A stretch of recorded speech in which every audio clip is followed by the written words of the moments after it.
Монгол улс 2023 оны эрүүл мэндийн тайланд дурдсанаар нийт нас барсан 3 хүний нэг нь зүрх судасны өвчлөлттэй холбоотой. Тэр дундаа зүрхний шигдээс 43.1% болон тархины цус харвал тэргүүлэх шалтгаан байна. Харин өвчлийн түвшнөө цус сасны даралт ихсэлт тэргүүн байранд байгаа нь 2018 онд боловсруулсан үндэсний эмнэлэг зүйн зааварт тусны зардал 130-80 бол цусны даралт ихтэй гэж үзэх болсон. Энэ шин тодорхойлолтоор насанд хүрсэн Монгол хүмүүсийн хүн амын 45% нь артерийн даралт ихсэлтэй гэсэн судалгаа гарчээ.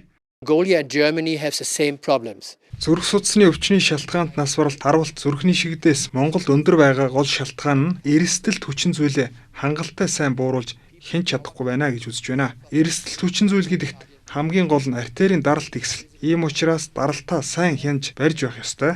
Тиймээс өөр тохирсон даралтны эмээ зөв хэрглэж байх нь хамгийн чухал юм а.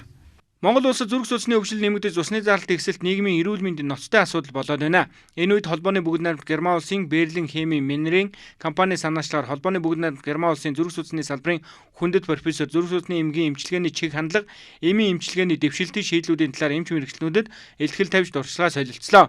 Энэхүү хуралд манай улсын салбарын 300 гаруй эмч оролцсон юм. Орон даяар хэрэгжиж буй 2024 оны дэлгэрүүлгийн аяны хүрээнд хамрагдсан иргэдийн 65% цусны даралт ихсэлттэй байсан ба тэдний 3-ны 1 нь эм ууж байгаач даралт нь хэвийн түвшинд буурахгүй байгаагаар зогсохгүй. Эдгээр хүмүүсийн 80% илүү хувь нь өөрийн даралтыг зохих хэмжээнд бууруулж чадахгүй байгаагаа мэдэгджээ.